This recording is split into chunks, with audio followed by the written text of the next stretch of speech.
शम भक्तों, आज इस वीडियो के माध्यम से मैं आपको सफला एकादशी के बारे में जानकारी देने वाला हूँ। यानी पौष मास की कृष्ण पक्ष की एकादशी को सफला एकादशी के नाम से जाना जाता है और ये एकादशी साल की आखिरी एकादशी होती है। आप सभी शम भक्तों को जय श्री श्याम। शम भक्तों, कैसे हैं आप सभी? उम्मीद करते हैं अच्छे ही होंगे। शम भक्तों, शास्त्र मत ऐसा माना जाता है कि जो भी भक्त इस एकादशी को श्रद्धा पूर्वक इसका व्रत रखते हैं और इस व्रत का पारण करते हैं तो प्रभु उसको हर काम में सफलता जरूर प्रदान करते हैं। तो शम भक्तों, इस वीडियो के माध्यम से मैं आपको सब बताऊंगा कि साल 2024 की सफला एकादशी कब की पड़ेगी। परंतु उससे पहले हम ये जानेंगे सफला एकादशी का महत्व क्या है, इसके पीछे की कथा क्या है, इसके बारे में जानकारी लेनी बहुत ही ज़्यादा ज़रूरी है। और शम भक्तों, ध्यान रखिएगा, इस कथा को बीच में अधूरा ना छोड़िएगा, पूरी जानकारी ज़रूर लीजिए। तो शम भक्तों, जैसे कि आप सभी जानते हैं कि सफला एकादशी जो है साल के आखिरी में आती है, यानी कि पौष मास के कृष्ण पक्ष की एकादशी को सफला एकादशी के नाम से जाना जाता है। और शम भक्तों, जैसे कि नाम से ही विदित है, सफला एकादशी यानी सफलता पाने वाली एकादशी। परंतु शम भक्तों, इसके लिए आपको तप करना होगा, इसके लिए आपको व्रत रखना होगा। और शम भक्तों, सफलता प्राप्ति के लिए आपको इस व्रत को बड़े ही श्रद्धा पूर्वक रखना होगा, बड़े ही नियम और कायदे के साथ रखना होगा। चलिए शम भक्तों, जानते हैं सफला एकादशी के पीछे की पौराणिक कथा क्या है। शम भक्तों, किसी राज्य में एक राजा के 4 पुत्र थे। चारों पुत्र में से जो बड़ा पुत्र था वो बड़ा ही अधर्मी किस्म का व्यक्ति था, यानी कि बड़े से बड़ा पाप उसका बड़ा पुत्र किया करता था और ये बातें राजा को बिल्कुल भी पता नहीं थी। शम भक्तों, उसका जो बड़ा पुत्र था पर स्त्री गमन और वेश्याओं के पास जाकर अपने पिता के धन को खर्च किया करता था, अपने राज्य के प्रजा के ऊपर अत्याचार किया करता था। इन बातों से उनके पिता बिल्कुल ही अनजान थे। परंतु शम भक्तों, कहते हैं ना कि बुराई एक ना एक दिन सामने आ ही जाती है।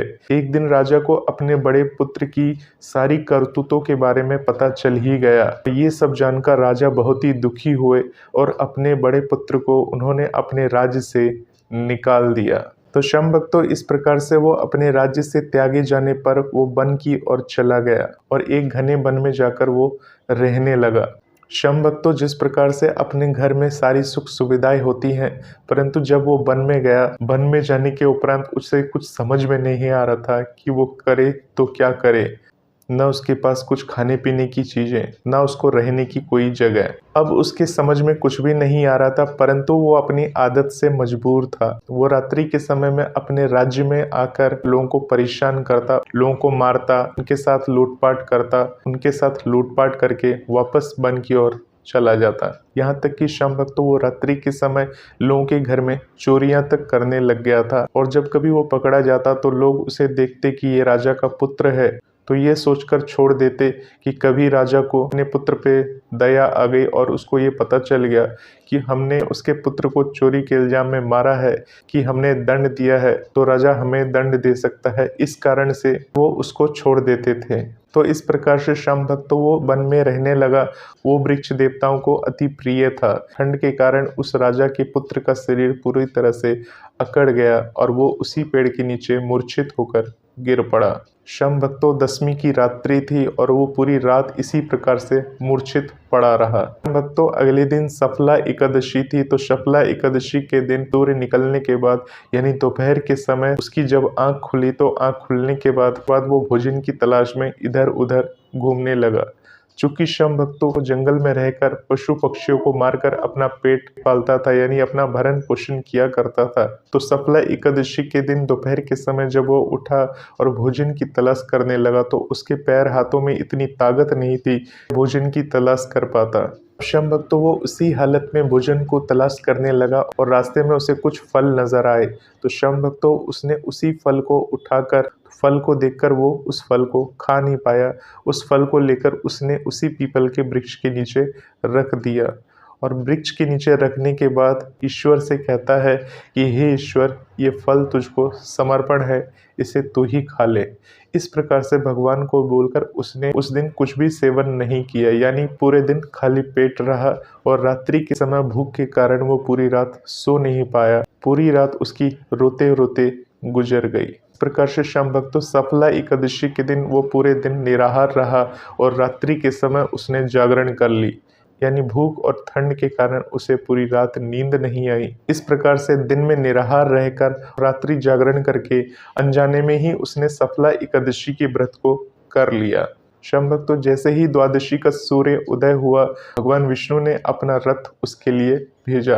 अब श्याम भक्तों उसके सामने एक सजा हुआ रथ आया और एक आकाशवाणी गुजी और आकाशवाणी में ये कहा जाता है कि तुमने भगवान विष्णु को अत्यधिक प्रसन्न किया है, इसी कारण से तुम अपना खोया हुआ राज वापस प्राप्त करोगे। और इस प्रकार से उसका पूरा रूप बदल गया। ईश्वर की कृपा से उसके फटे पुराने वस्त्र बदल चुके थे, वो पूर्णतः राजकुमार बन चुका था और उस दिव्य रथ में बैठकर अपने राज्य की ओर चल पड़ा।